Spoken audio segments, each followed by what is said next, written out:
that I'm at an all-time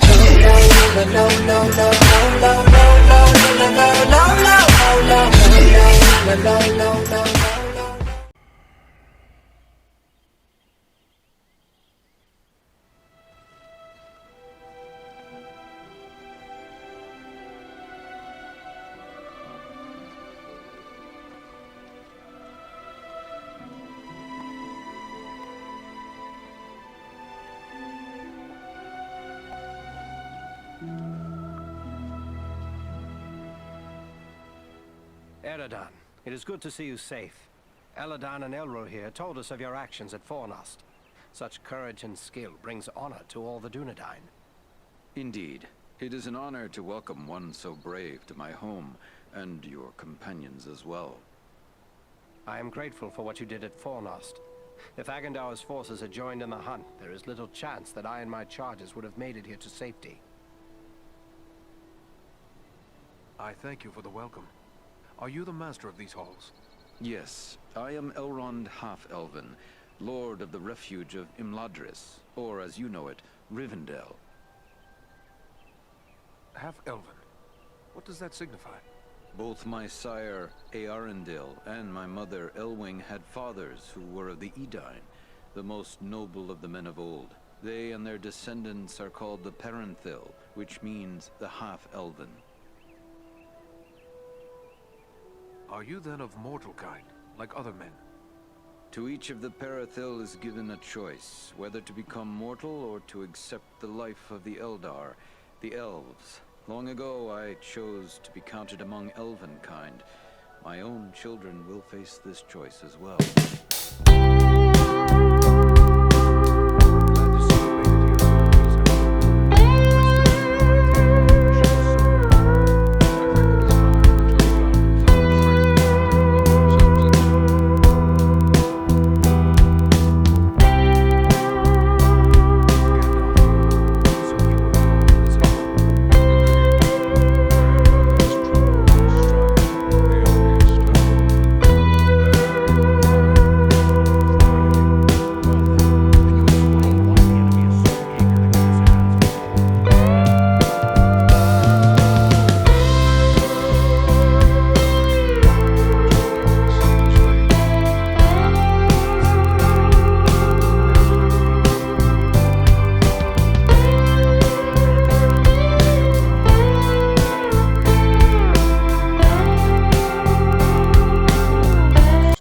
Forgotten for centuries. Sauron's ring has once again been found. Do you mean to say the happening Aragorn rescued has come into possession of the Dark Lord's ring? Small wonder the Dark Lord sent his deadliest servants to search for it. What will become of the ring now? There is no safe resting place for the ring, not even here in Imladris. It is a danger to all who come near to it. There is only one course left to us. The ring must be destroyed. To do so, the ring will need to be cast into the same fires from which it was forged. Those of Mount Doom, in the land of Mordor. The hobbit, Frodo Baggins, has agreed to take it there. You're not going to send a hobbit off to Mordor alone. No, certainly not. A fellowship will be formed. A fellowship of 9. 9 walkers set against Sauron's 9 Black Riders. Among this fellowship will be representatives of all the free peoples of the world. Elves, dwarves, and men. Aragorn and I will both be going. What can the rest of us do to assist you? The Nazgul and Agendaur are dire threats. We must learn all we can of their movements before the Fellowship is to depart. Scouts will be sent out in every direction to scour the lands around Rivendell. Your aid in this would be of great service to our cause. Very well. Where should we start? Agendaur is our chief concern. Although the Nazgul are powerful foes, our mission here in the north is abundantly clear. We can only guess what Agendaur may be planning, or where he went after he escaped from you. I suspect he may be planning to move against us here. Sauron's hatred of the elves is very great, and he does not forget the hand we played in his defeat during the War of the Last Alliance. If it is strength he wants, he may well find it among the Etenmoors. You know that region better than I. What can you tell me of the Etenmoors? The Etenmoors are a spur of the Misty Mountains, lying almost directly north of Rivendell. It is a wild region of very rugged terrain, home to many trolls and giants. I myself was in the Etenmoors but days ago. I saw no sign of Agendaur's presence, but neither did I encounter trolls. That fact alone is troubling. It could be that they are gathering in force, somewhere among the moors. If so, it is best we learn of it before they can take us by surprise. We will scout the Etenmoors to see what we can discover. From what I have heard of you, from Aragorn and Elrond's sons, I expected no less. Still, you have had a long road and hard fighting to get this far.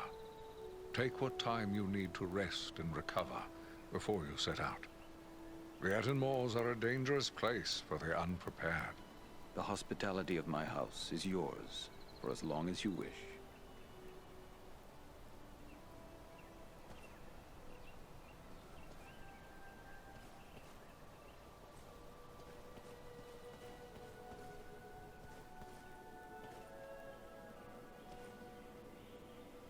Greetings to you, Eradan. I am pleased to welcome you to my home. I had heard your name spoken with praise by Aragorn even before these recent events. You have more than proven the value of his judgment.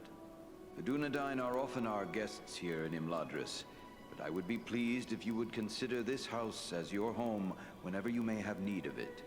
But I gather you are here for more than an exchange of pleasantries. Do you have questions for me? I found this scroll at Fornost. I thought it best to bring it to your attention. A wise decision. This is writ in the black speech of Mordor, a language I will not utter here. It is intended to instruct the reader in the use of dark sorceries. If there is power to be gained from this scroll, should we not make use of it ourselves? Have a care, Dunedain. You tread on dangerous ground when you harbor such thoughts. This, like all works of the enemy, is altogether evil. Any who make use of this, even from a desire to do good, will only be corrupted by it. Surely the ring has taught us that much. What is the Black Speech? The language devised by Sauron when he desired a single tongue to be spoken by all who serve him. He had small luck introducing it to the scattered tribes of orcs and trolls, but it is still used by his highest-ranking servants. We encountered orcs at Fornost who use spells against us. Then it seems this has already been put to use. That is grim news. The Dark Lord is a master of necromancy and other foul sorceries. He has taught these abominations to men in the past, but never, to my knowledge, to orcs. Necromancy? What is that? Necromancy is the darkest form of sorcery. It deals with raising the dead. And the Dark Lord has this power? He does indeed. It was for this reason he was known as the Necromancer when he still dwelt in the fortress of Dol Guldur in Mirkwood. At that time we did not know this was Sauron returned, but we knew there was a great evil there. Have you not experienced this power firsthand in your journey through the Borrowdowns? It was Sauron's chief servant, the Witch King, who summoned the Borrow Wights to infest those tombs. But why do the dead serve him? Many of those buried in those tombs are my ancestors. They have no reason to hate us. These shades are not truly the dead returned to life. Not even Sauron has that power. It is accomplished through the summoning of malignant spirits to inhabit the remains of the dead. It is a mockery of life, and the foulest form of desecration. Then it is good that we captured this from the enemy before it could cause further harm. What will become of it? I will destroy this scroll at the very least. But wait, here I discover more. Listen to what is written herein. Scribed by the hand of Agendaur, disciple of the great Lord Sauron, for the empowerment of his servant Wulfrun and those others of his faithful who prove worthy. I will speak no more of these blasphemies, but it does say that this scroll is one of 7 such works. 7 at the time of this writing. But could it be that Agendaur has created more since? Perhaps. But creating something of this nature is not a matter of simple scribing. Considerable preparation and effort is involved. We have reason to hope there are no more than 7. So 6 more remain. Perhaps we can capture them as well. That would be a great service to our cause. Should you recover them all, bring them to me, and I will ensure they are destroyed. Why not destroy any I find immediately? Burn them or tear them to shreds. You will find that works of this sort are not so easily destroyed. There are strong wards placed upon them that protect them from mundane harm. But I have the necessary skill to remove these wards. Should you gather the remaining scrolls, bring them to me, and I will see them destroyed. I will be certain to do so. In the meantime, please accept this in appreciation for bringing this matter to my attention. Perhaps it will be of service to you in your travels. There is something else. I found this tome hidden amid the ruins at Fornost. It appears to be quite old. Ah, now this is writing of an altogether more wholesome sort. This was not made by any minion of Sauron, but rather by the men of Arthedain, likely before the fall of Fornost. Then it is old indeed, for Fornost was abandoned long ago. It is more than 1,000 years since the Witch King of Angmar conquered Fornost and brought about the end of the Dunedain kingdom of Arthedain. What a grim day it was. Tell me about this realm of Arthedain. Arthedain was the last fragment of the great northern kingdom of Arnor. The heirs of Isildur ruled as kings of Arthedain until it too was destroyed by the enemy. Yet the line of kings has remained unbroken. This much I know well. It is true Isildur's line has remained unbroken. But without a kingdom to rule, they have not claimed the title of king and have been known simply as chieftains of the Dunedain. It is our friend Aragorn who currently bears that title, although he will be the last to do so. Either he will become a king, or Isildur's line will come to an end with him. Perhaps this book is a record of those days long past. The pages are too worn and the writing too faded for me to make out much. Perhaps you can discover more. Indeed. It seems to be a personal journal. And here is a name inscribed. M-A-L. Why, this appears to be a work of Malbeth, the seer of Arthedain. Malbeth? The name seems somewhat familiar. Many of the Dunedain race are gifted with foresight, but none more than Malbeth. He predicted the final destruction of the kingdom of Arthedain, which befell exactly as he had foretold. I will examine this work carefully. Who knows what other visions are here recorded? It may be that we will find something of value to us in this time of trouble. You did well in bringing this to me. Take this in way of thanks. Is there anything more you can tell me about this mission to the Etten Moors? Only that the Etten Moors are a dangerous place at the best of times. The danger will be that much greater if the orcs and trolls are being organized by an outside force. You and your friends will need to have your wits about you. And if we do find the enemy gathering in force, what then? You will have to determine your best course of action. But when dealing with the foul folk, it is always wise to eliminate any strong leader you may find. For without someone who can enforce discipline, they will often fall to fighting amongst themselves. If the enemy is mustering in the Etten Moors, try to recover any clues that may help us determine who is behind it and where they may be found. It shall be as you say. Farewell, Master Elrond.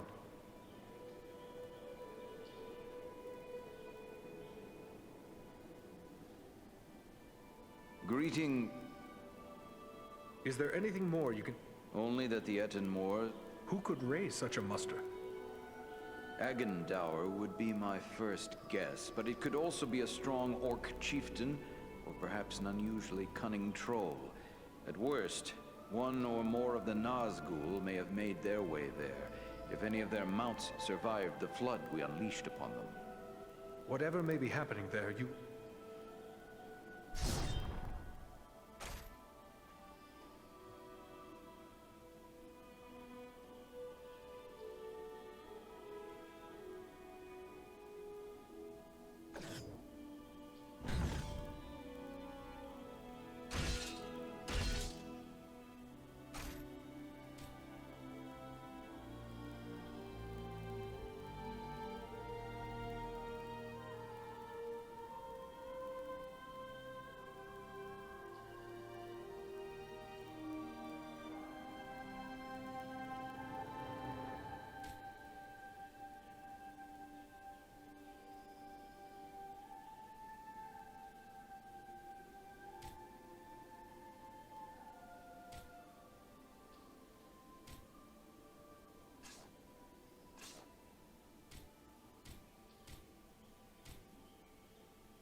Eradan, I am glad of this chance to speak with you. I wish to tell you how proud I am of all you have accomplished. Halbarad has taught you well, and your acts of courage honor the memory of our brothers who fell at Sarn Ford. Knowing I have the loyalty of such men strengthens my resolve. I gather you had never heard of Agendour before these recent events. I had never heard nor dealt with Agendour specifically, but I know his kind.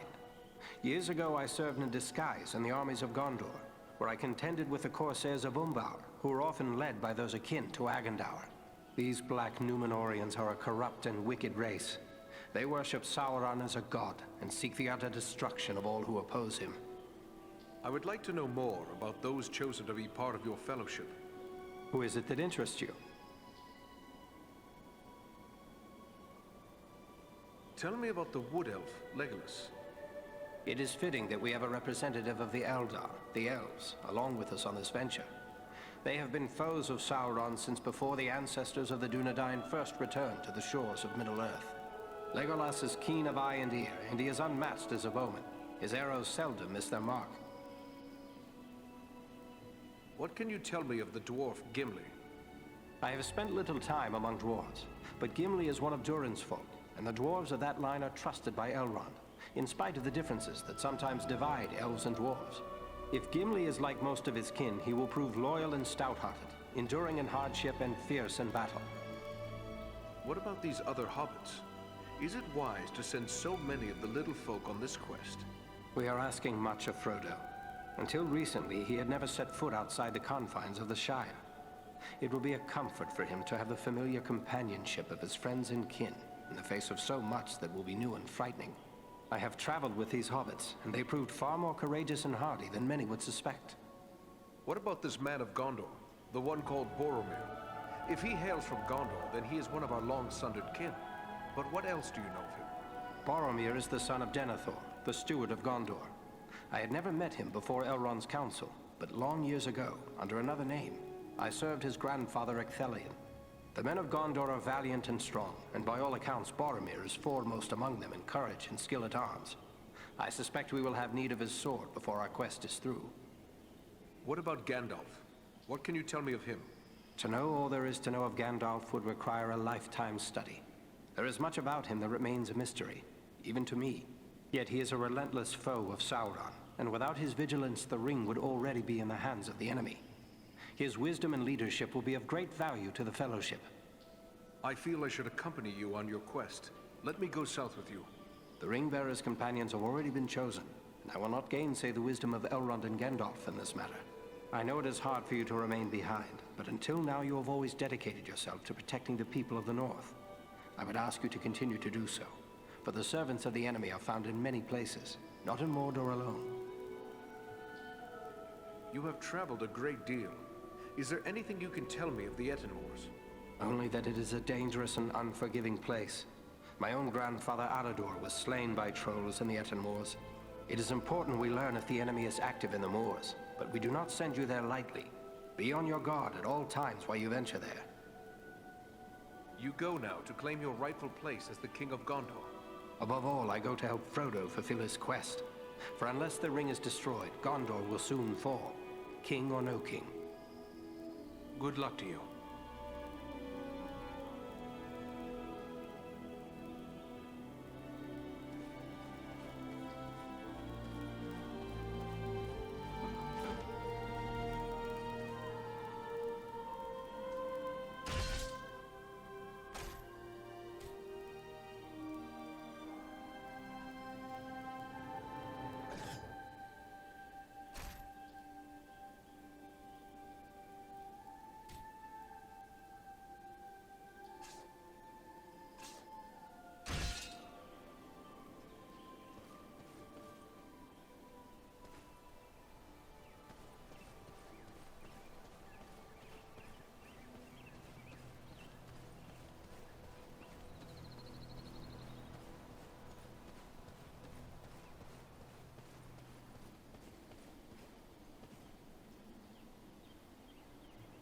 I thought it rare to find one dwarf so far from home. Yet here is another. If I may say, there's something about you that reminds me of my companion Farin. Gimli, son of Glóin, at your service. Your eyes serve you well, Ranger. Farron is indeed a kinsman of mine, and a most valiant dwarf. And if I may say, your own fame has gone before you. You fought well at Fornost, and I hear much praise of your exploits. Most impressive, though of course you had Farron's help. I must concede the usefulness of a dwarf in battle. He wields his weapon to good effect, as long as he stays clear of my knees. Useful? I dare say you'll find him more than useful. Why, he's a hero of the Battle of the Five Armies.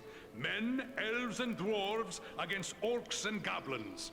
And many an orc has felt the caress of his axe. Farron said no word of other kin coming to join him. What brings you here to Imladris? Aye, it's a long march from the halls of Erebor, but grim news goes on swift feet. It was for Bilbo's sake we came, with a warning that the servants of Sauron wished to find him and his ring. Thrice a Black Rider came to the front gate of Erebor, demanding news of Bilbo, and threatens to return once more. Ere that should happen, King Dain sent my father, Glóin, to seek the advice of Elrond. You've heard the results of the council? I see you have.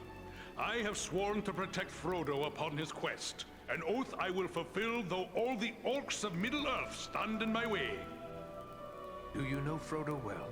I know only that he is Bilbo's adopted heir, and that he has chosen of his own free will to bear and destroy the ring. That's all I need to know. I'll protect him to my final breath if need be. Erebor, the Lonely Mountain. I've heard tales of it. Were you there at the downfall of Smaug? Sadly, no. I was far to the west in the Blue Mountains where I was born, for my father deemed me too young to join him on Thorin's quest. But once the dragon was destroyed, I hurried with many of my kin to settle there. I've labored some 70 years to restore what was lost and helped build anew the city of Dale from the ruins of the Dragonfire. I've seen the bones of Smaug upon the lake bottom where he fell. Did you know that Bilbo exchanged riddles with the dragon? Now that's a tale he should tell you. We owe much to that fine old hobbit. You're bold to defy a Nazgul if it was indeed one of the nine who came to your door. Not one of the Nazgul, I think, but it was a fell servant all the same, who spoke in a voice like the hissing of snakes. What sort of man can serve the enemy willingly, even gladly, is beyond my understanding. More cruel than any orc he struck me, full of venom and lies. Your words fit Agendaur well. His cruelty knows no bounds. Could it be so? Perhaps. It is enough that we will not be deceived by promises from Mordor ever again.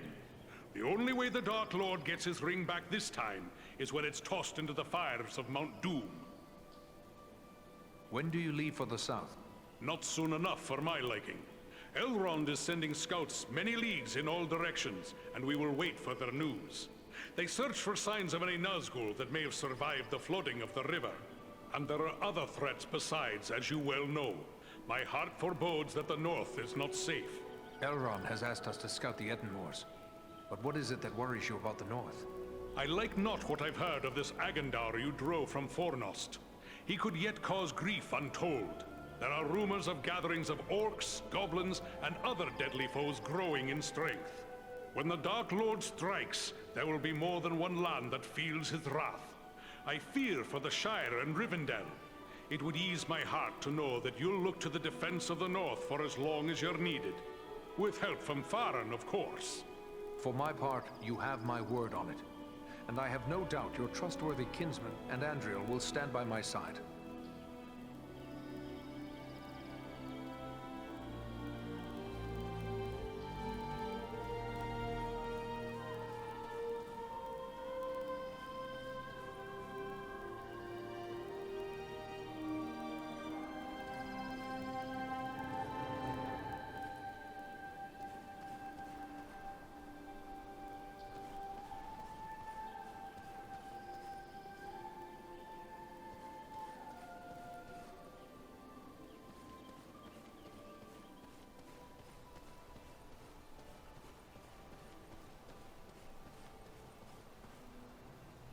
Hello, you are one of the Dunedain, are you not? Please allow me to introduce myself. Bilbo Baggins at your service. Eredon, at yours. Always happy to meet one of the Guardians of the North. I've heard about what you and your friends did to help my Frodo and the Dunedain reach Rivendell safely. You'll have to tell me all about it one of these days so I can write it all down properly.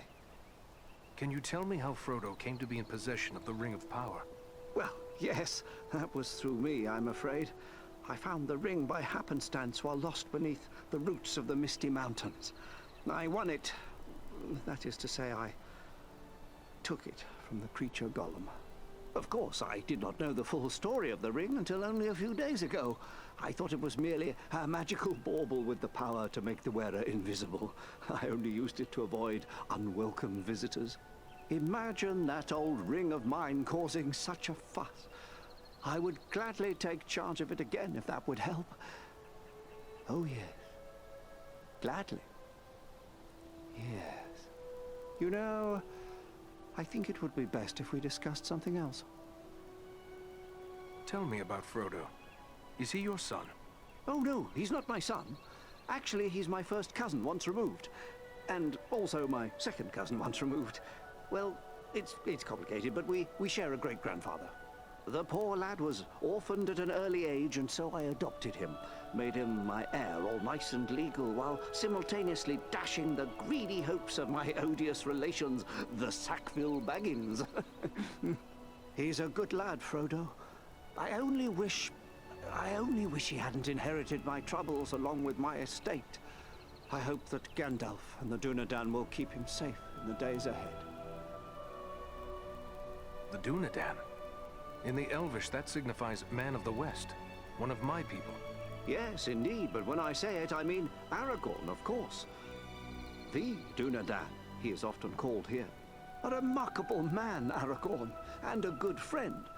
I almost wish that I could accompany him on his grand quest, but I'm far too old for adventures now. I only hope I will be spared long enough to write it all down. What is it you write?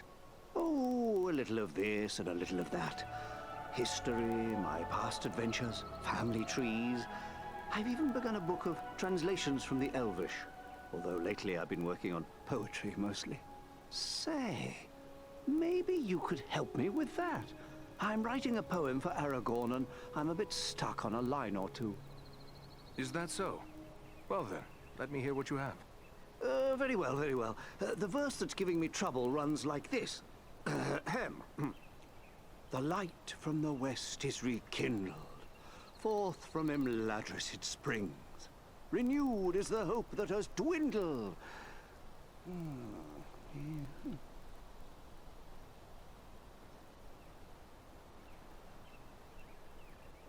The light from the west is rekindled. Forth from Imladris it springs. Renewed is the hope that has dwindled. The scion of Westernese kings. Why, yes, yes, that's just the thing, isn't it? Oh, my friend, you should consider exchanging those weapons of yours for the poet's pen. I hope one day I will be able to sit at ease and compose verse, but I fear that day is still far off. Oh, I'm afraid you're right, but since these old hands are not much use with a sword, I'll just keep on with the pen. Though I'll need some help.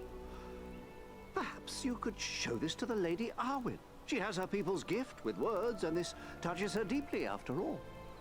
Arwen? Who is she? Why, she's Elrond's daughter, of course, and Aragorn's beloved as well. Although you didn't hear that from me, she's a sweet lady, and I'm sure she'd be willing to give me a hand with this. I will take it to her. Ah, thanks very much. Be sure to give her my compliments, won't you? I will indeed. Farewell now.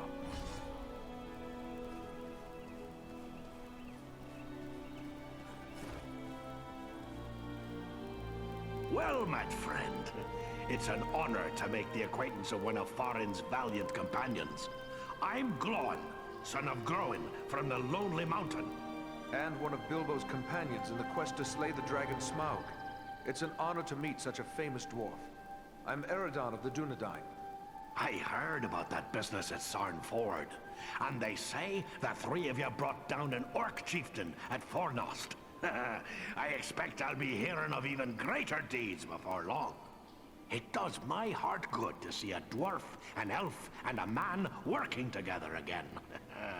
Reminds me of the old days, it does, when the three kindred fought alongside one another in the Battle of the Five Armies. We must not forget the Great Eagles. They have been a great help to us, just as they were to you and your companions. Well spoken. Thorin's quest and the Battle of Five Armies would have met disaster without the help of the Eagles. You're fortunate to have gained the friendship of such noble creatures. Your life may well depend upon your choice of friends, whatever kindred they be. Then you approve of Farin's alliance with Andriel and me? I will speak plainly.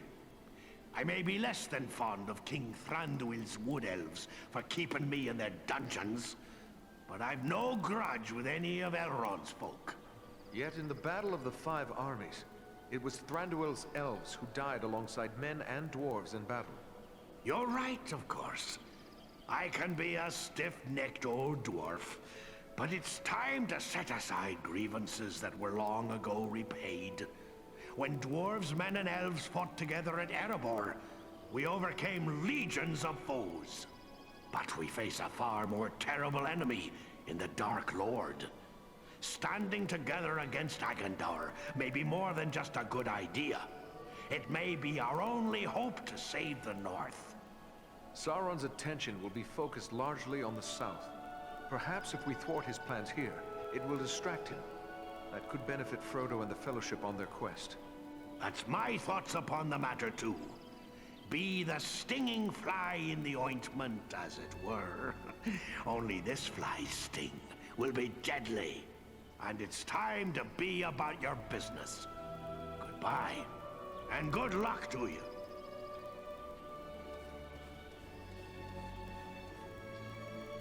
Welcome, Dunedain. Welcome to Imladris. Are you in need of anything to help you in your travels? I have many things in my keeping that might serve you well. Thank you for your welcoming words, but I do not believe I've had the pleasure. No, indeed. I am Alare, one of Master Elrond's stewards. I help to manage the needs of his household, including arms and armor. I suspect you might have need of such things. What sort of folk dwell here in Rivendell? Elves, for the most part. My people have dwelt in Imladris for a very long time indeed. But there are other folk to be found here as well. Elrond welcomes all people of goodwill. The Dunedain come often, your own folk come occasionally. We are even home to one special hobbit. Who is this hobbit you speak of? Bilbo the Magnificent, greatest of the Shire folk. The same hobbit who overthrew the dragon Smaug, although these days he is more interested in poetry than adventure. And food and drink, of course. Keeping a hobbit well fed is enough to keep several stewards busy. Your home seems so serene. I assume it is kept so by strength of arms? This is a place of learning and peace, not a fortress or camp of war. But there are those here who wield great power, especially the Lord Elrond. Yet even he does not have the strength to overthrow the Dark Lord, or to resist him. I will do my best to see that day never comes. Nobly spoken. I am told you have done great deeds on behalf of all free folk, and I am certain you will accomplish greater things still. But if you plan to contend with the enemy, you must be well prepared. Perhaps you should examine the stores we have on hand. What can you tell me about Elrond? To tell you everything I know of Master Elrond would take many days. Let it suffice to say that he is an elven lord of great and noble lineage, ancient beyond mortal reckoning, and wise beyond measure. None are more skilled as a healer, or more versed in the lore of ages past.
Tell me pretty lies, look me in the face. Tell me that you love me.